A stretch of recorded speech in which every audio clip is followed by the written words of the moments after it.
Saudara-saudari terkasih di dalam Tuhan Yesus Kristus. Shalom, salam sejahtera dan berkah dalam.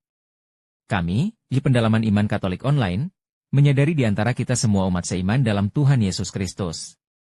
Banyak yang tidak sempat ataupun kurang tertarik untuk membaca Alkitab, maka dari itu kami memberikan rangkuman intisari isi masing-masing kitab per kitab dari Alkitab sesuai judul yang tertera di bawah ini.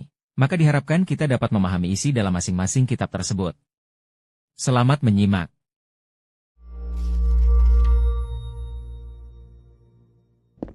Kebanyakan orang mengira kalau Alkitab banyak bercerita tentang betapa kacaunya manusia. Dan memang benar. Dan yang benar juga adalah kata-kata dalam Alkitab yang terkait dengan topik ini sering terdengar aneh bagi orang-orang zaman sekarang. Seperti kata dosa, kesalahan, dan pelanggaran. Sehingga cara pandang Alkitab tentang keadaan manusia seringkali diabaikan atau dianggap kuno dan terbelakang. Hal ini sangat disayangkan. Karena melalui kata-kata ini, para penulis Alkitab dapat memberi kita kajian yang sangat mendalam tentang sifat manusia. Kata kesalahan menggambarkan perilaku yang menyimpang, sedangkan pelanggaran mengacu pada rusaknya kepercayaan. Kalau dosa, kata ini sebenarnya yang paling umum dipakai di antara kata-kata buruk dalam Alkitab. Jadi mari kita fokus sebentar pada kata ini.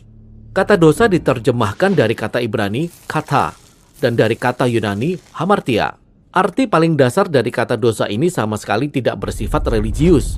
Kata berarti gagal atau meleset dari tujuan. Seperti ketika suku Benyamin dari Israel melatih pasukan khusus ahli ketapel. Mereka mampu melempar batu hingga mengenai sehelai rambut dan tidak kata. Artinya tidak gagal atau meleset.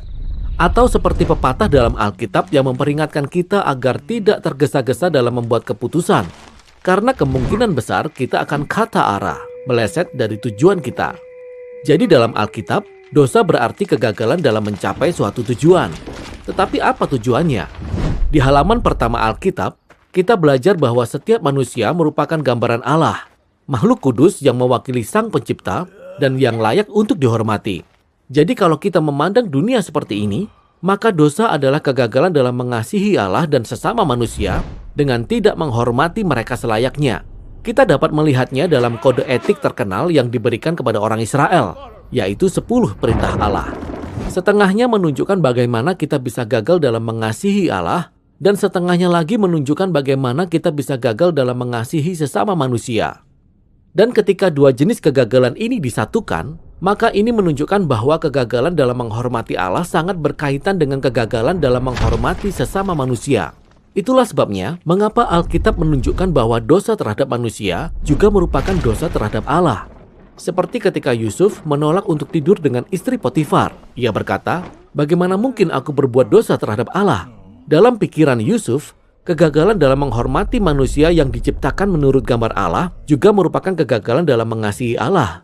Jadi dosa merupakan kegagalan untuk menjadi manusia yang sesungguhnya. Tetapi masih ada lagi. Hal yang menarik tentang dosa dalam Alkitab adalah seringkali orang-orang tidak tahu kalau mereka gagal.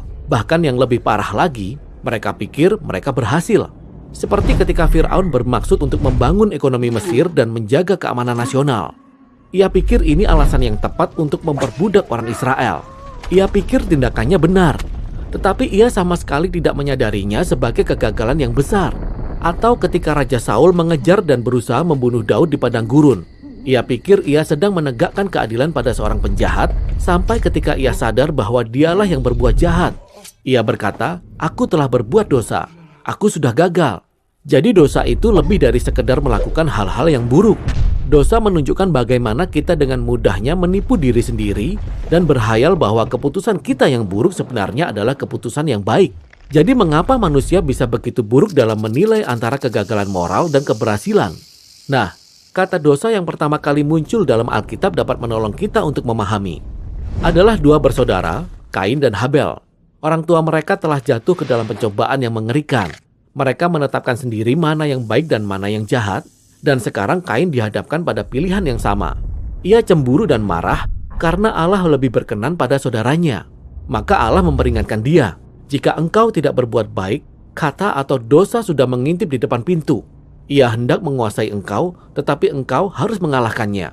Jadi dalam kisah ini, dosa atau kegagalan moral digambarkan sebagai binatang buas yang lapar dan ingin melahap manusia.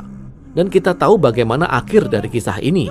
Alkitab berusaha mengingatkan kita bahwa perilaku manusia yang rusak dan suka menipu diri sendiri berakar sangat dalam pada hasrat dan keinginan yang sangat egois yang mendorong kita untuk bertindak demi keuntungan kita sendiri dengan mengorbankan orang lain. Dan semua ini akan berakhir dalam rentetan kegagalan yang saling terkait. Itulah sebabnya dalam Perjanjian Baru, Rasul Paulus menggambarkan hamartia atau dosa sebagai kuasa atau kekuatan yang mengendalikan manusia. Ia berkata, kita adalah hamba dosa. Ia juga berkata, dosa ada di dalam aku, jadi apa yang aku benci itulah yang aku perbuat. Jadi dari kata dosa, para penulis Alkitab memberi kita gambaran yang sangat kuat tentang keadaan manusia. Dosa adalah kegagalan untuk menjadi manusia yang sepenuhnya mengasihi Allah dan sesama manusia. Dosa juga merupakan ketidakmampuan kita untuk menilai apakah kita akan berhasil atau gagal. Dan juga dorongan yang egois dan mendalam yang mengendalikan sebagian besar perilaku kita. Ini semua bukanlah gambaran yang indah tentang diri kita. Tapi kalau kita mau jujur, gambaran ini sangat realistis. Itu sebabnya, mengapa dalam Alkitab kisah Yesus sungguh-sungguh menjadi kabar baik. Ia digambarkan sebagai sang pencipta yang menjadi manusia sejati yang tidak pernah lalai mengasihi Allah dan sesama manusia. Artinya, ia tidak pernah berbuat dosa. Namun ia menanggung seluruh riwayat kegagalan manusia. Ia hidup untuk orang lain dan mati bagi dosa-dosa mereka. Ia dibangkitkan dari antara orang mati untuk mengaruniakan hidupnya yang akan menutupi semua kegagalan mereka. Atau seperti kata para rasul, ia tidak berbuat dosa. Tetapi ia memikul dosa kita di dalam tubuhnya di kayu salib, supaya kita yang telah mati terhadap dosa, hidup untuk kebenaran. Demikianlah kisah di balik kata dosa dalam Alkitab.